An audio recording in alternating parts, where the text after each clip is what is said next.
నమస్తే. Navabhoomi YouTube channel స్వాగతం. నేను మీ అజిత్. 9వ తేదీన అచ్చంపేట మాజీ ఎమ్మెల్యే గువ్వల బాలరాజు బీజేపీలో చేరబోతున్నారు. ఇంత అకస్మాత్తుగా గువ్వల బాలరాజు బీజేపీలో ఎందుకు చేరబోతున్నారు అన్నది ఇప్పుడు రాజకీయ విశ్లేషణకు అంతుపట్టని విషయంగా చర్చ జరుగుతోంది. అసలు ఎందుకు ఇంత ఆకస్మికంగా నిర్ణయం తీసుకున్నారు? గువ్వల బాలరాజు అనంటే కేసీఆర్ కు అనుచర వర్గంలో ఒక ముఖ్యుడు. ఎందుకంటే మనం చూసాం, గతంలో డికే అరుణ సోదరుడు రామ్మోహన్ రెడ్డిపై దాడి చేశారు గువ్వల బాలరాజు. ఆ సందర్భంగా కేసీఆర్ బాలరాజును అవుట్రైట్ గా సపోర్ట్ చేశారు.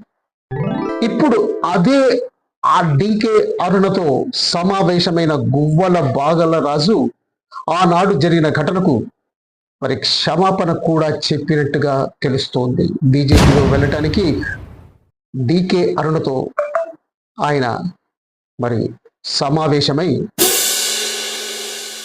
ఆమె ఆమోదం తీసుకున్నట్టుగా కూడా తెలుస్తోంది. మరి ఎందుకు ఆయన బీజేపీలకు వెళ్ళనున్నారు?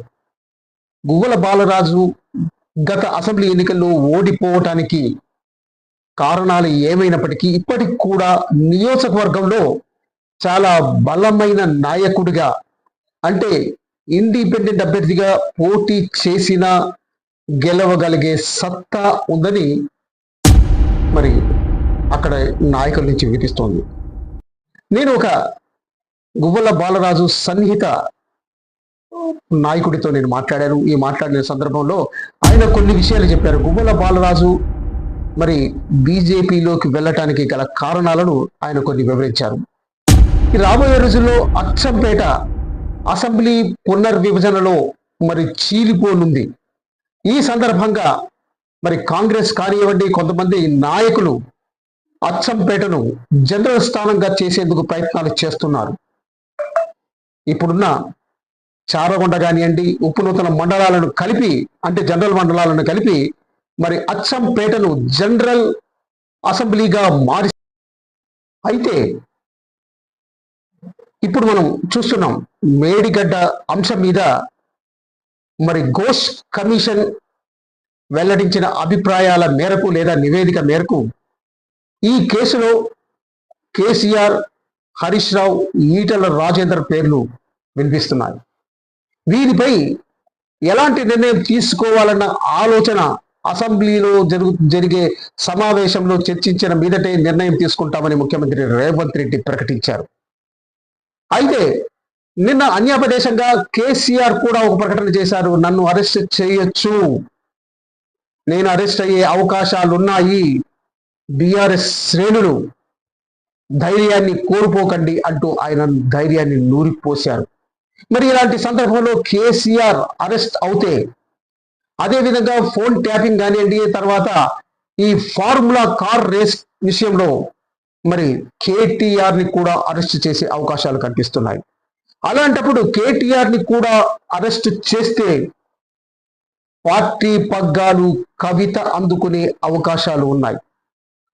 ఇటీవల ఆమె యాక్టివ్గా అయిన కారణాలు కూడా అవేనని రాజకీయ విశ్లేషకులు చెప్తున్నారు.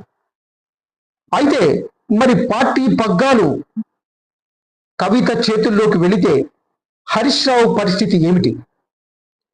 అందుకనే హరీష్ రావు ఈటల రాజేందర్ ద్వారా తన స్నేహితుడు, తన అంచన గణంలో ముఖ్యుడైన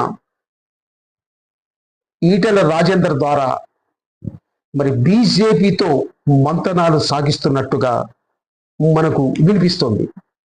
మరి ఇదే నిజమైతే బీజేపీలోకి బీఆర్ఎస్ పార్టీ నుంచి వలసలు మొదలవుతాయి. మరి అది ఎప్పుడు జరుగుతుంది అంటే కేసీఆర్ను, కేటీఆర్ను అరెస్ట్ చేసిన తర్వాత బీఆర్ఎస్ పార్టీలో ముఖ్యమైన వ్యక్తులు సైతం బీజేపీ పార్టీలోకి వెళ్ళటానికి వారు అదురు కోసం ఎదురు చూస్తున్నారు. ఇది వాస్తవం.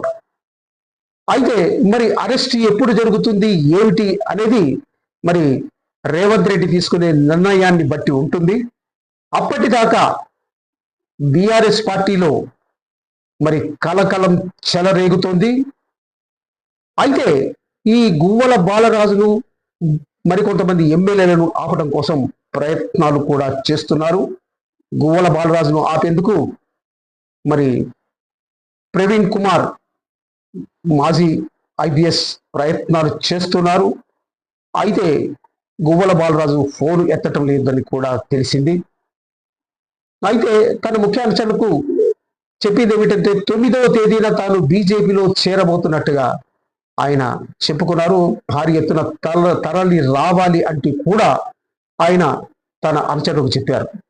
అయితే కారణాలను మాత్రం చెప్పటం లేదు. ఎందుకంటే ప్రస్తుతం ఉన్న పరిస్థితుల్లో బీజేపీలోకి వెళ్ళటమే మంచిదని ఆయన చెప్తున్నారు. ఎందుకంటే ఒకవేళ బీఆర్ఎస్ బీజేపీలో విలీనమైతే మరి అప్పుడైనా సరే బీజేపీలోకి వెళ్లాల్సిందేగా అంటూ కారణాలు చెప్తున్నట్టుగా మనకు వినిపిస్తుంది.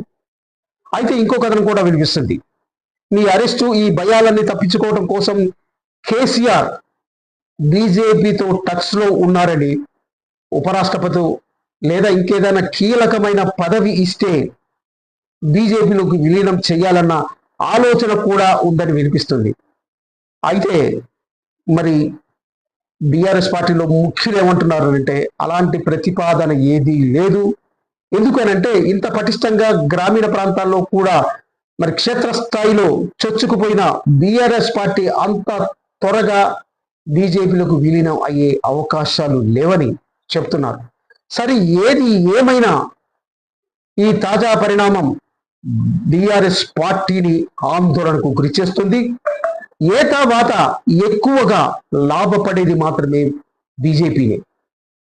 అప్పుడు ఒకవేళ బీఆర్ఎస్ పార్టీ దెబ్బతింటే, నష్టపోతే ఇక రేపు రాజకీయ రణక్షేత్రంలో మరి ఎదుర్కోవాల్సింది బీజేపీ, ఆ తర్వాత కాంగ్రెస్ పార్టీ. మిత్రులారా, ఈ వీడియో మీకు నచ్చినట్లయితే లైక్ చేయండి, షేర్ చేయండి, సబ్స్క్రైబ్ చేయండి. అదేవిధంగా నవభూమి యూట్యూబ్ ఛానల్ని ఆదరించండి. Thank you.